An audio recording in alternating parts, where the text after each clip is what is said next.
नमस्कार, V news में सभी का स्वागत है। मैं हूं वली। आज मैं रिपोर्टिंग कर रही हूँ डिगलीपुर के सीएससी हॉस्पिटल के सामने से।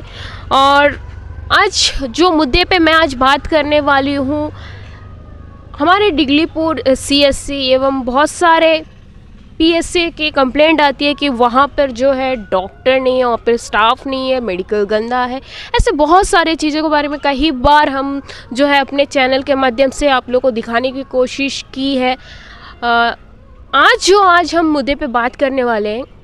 देखिए, कहीं ना कहीं मेडिकल में मेन होता है डॉक्टर।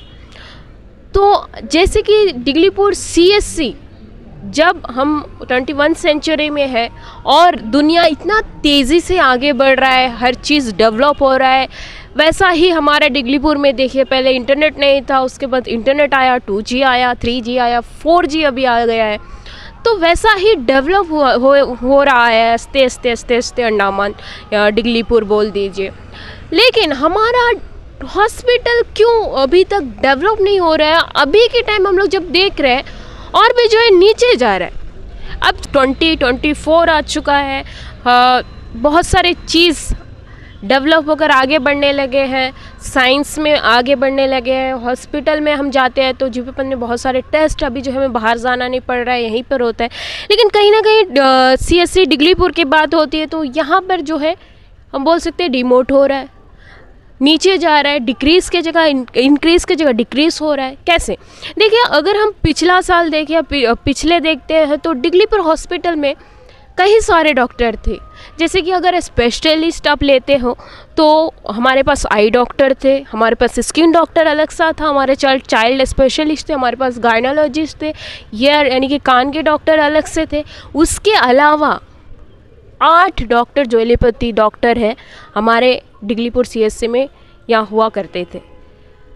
उसके बावजूद हमारे पास आयुर्वेदिक डॉक्टर और उसके बाद तो इतने सारे डॉक्टर, उसके अलावा डेंटिस्ट, इतने सारे डॉक्टर हुआ करते थे। लेकिन अब हमारे पास, जैसे कि हम बोलते हैं कि एलोपैथी डॉक्टर हमारे पास देखा जाए तो पहले 3 लेडीज़ थे, उसके बावजूद हमारे पास 5 जेंट्स डॉक्टर थे। और अभी अगर आप देखेंगे तो सिर्फ हमारे पास 4 डॉक्टर है। अभी जेंट्स 2 डॉक्टर है, लेडीज़ 2 डॉक्टर है, उसके अलावा सीएमओ सर है। लेकिन जेंट्स में भी एक डॉक्टर जो है माया मदर, उनका जाना आना रहता है, तो कभी यहाँ रहते हैं कभी वहाँ रहते हैं। उसके अलावा हमारे हॉस्पिटल में एक भी स्पेशलिस्ट डॉक्टर नहीं है आज के दिन में। हमारे डिगलीपुर सीएससी हॉस्पिटल में एक भी गायनोलॉजिस्ट डॉक्टर नहीं है। हमारे यहाँ पर अल्ट्रासाउंड का मशीन तो है, लेकिन यहाँ पे ऑपरेट करने वाला कोई नहीं है। जितने भी पेशेंट आते हैं, आप जैसे कि आप देख सकते हो, हमारे डिगलीपुर के अंडर में 3 हॉस्पिटल आता है पीएससी। एक आता है किशोरी नगर, जहाँ पर एक डॉक्टर है। कालीघाट देखते हैं तो वहाँ पर भी एक डॉक्टर है, और राधानगर देखते हैं वहाँ पर भी एक डॉक्टर है, और सभी जूनियर डॉक्टर है, और उनके अंडर में पूरा हॉस्पिटल चल रहा है। अगर सीएससी में भी हम लेते हैं, यहाँ पर डिगलीपुर हॉस्पिटल में, यहाँ पर भी हमें कोई सीएमओ सर के अलावा सीनियर डॉक्टर नहीं मिलता है, कोई स्पेशलिस्ट नहीं मिलता है। अगर पेशेंट को दिखाना हो, अगर उनका आँखों में प्रॉब्लम होता है, इन्हीं डॉक्टर को दिखाना है। उनको बुखार हो रहा है, इन्हीं डॉक्टर को दिखाना है। उनको स्किन का इश्यू है, इन्हीं डॉक्टर को दिखाना है। वो प्रेग्नेंट है और उनको गायनोलॉजिस्ट को दिखाना है, लेकिन यहाँ पे नहीं है, उनको इन्हीं को दिखाना है। आपको ब्रेन ट्यूमर हो तब भी इन्हीं को दिखाना है। मतलब जितने भी प्रॉब्लम है हमारे डिगलीपुर सीएससी हॉस्पिटल में, अभी जो डॉक्टर है उन्हीं को दिखाना है। इसके अलावा उनके पास चॉइस ही नहीं है। अगर इतने सारे चीज़ अगर ये डॉक्टर देख सकते और ये लोग ही ट्रीटमेंट कर सकते, तो इतने सारे क्यों होते हैं कि फिजियोथेरेपी अलग सा क्यों होता है, गायनोलॉजिस्ट के लिए डॉक्टर क्यों अलग दिया जाता है, आई डॉक्टर क्यों अलग दिया जाता है। लेकिन डिगलीपुर में जो है शायद इनको मल्टी पावर दिया गया है, जो जितनी भी बीमारी होते हैं यही लोग देख रहे हैं। और कई बार ये चीज़ उठाने की कोशिश की है। सबसे ज़्यादा यहाँ पर मुद्दे में आता है गायनोलॉजिस्ट। यस, क्योंकि वो बहुत ज़्यादा इम्पॉर्टेंट चीज़ है। कहीं ना कहीं बहुत टाइम पहले हमारे यहाँ भी गायनोलॉजिस्ट थे, और यहाँ पे जब भी डिलीवरी कराना होता था यहीं पर हो जाता था। लेकिन आज के दिन में यहाँ पर जब भी लेडीज़ आते हैं तो उनको अल्ट्रासाउंड तो यहाँ पे कभी कभार होता है, उसके अलावा या तो माया मंदिर जाना पड़ता है, और क्रिटिकल रहता है तो उनको जो है जीबी पंत हॉस्पिटल जाना पड़ता है। कई बार ऐसा देखा गया है कि जब उनको अर्जेंसी रहता है कि उनको जीबी पंत भेजा जाता है, तब जो क्लाइमेट ठीक नहीं होता है, जिस वजह से हेली नहीं आता है, बोट नहीं चलता है, और बस का तो आप सबको पता ही है रोड का हाल क्या है। तो इतने सारे चीज़ जो है रोज़ उनको जो है झेलना पड़ रहा है। जहाँ पर 15 से 16 डॉक्टर आप समझ सकते हो, वहाँ पर अगर 4 डॉक्टर देख रहे हैं तो पेशेंट को कितना तकलीफ़ झेलना पड़ रहा है रोज़ाना। डिगलीपुर हॉस्पिटल के, डिगलीपुर के लोगों को, जहाँ एडमिनिस्ट्रेशन का काम होता है कि लोगों का सुविधा कैसे किया जाए, उनकी तरफ से उनकी सुविधाएं कैसे बढ़ाया जाए, और यहाँ पर उनका ही सुविधा घटाया जा रहा है। तो इसके अलावा हम जब हॉस्पिटल में जाते हैं, छोटे मोटे जो सफाई की बात उठती है, हम जब वार्ड जाएंगे तो आप तब भी देखेंगे कि वार्ड का क्या हाल है। साफ़ सफाई में अगर आप बात करते हो तो पता चलता है स्टाफ का कमी है, तो हम कैसे काम कर सकते हैं, हम दिन भर कैसे संभाल सकते हैं, उन पे सवाल उठता है।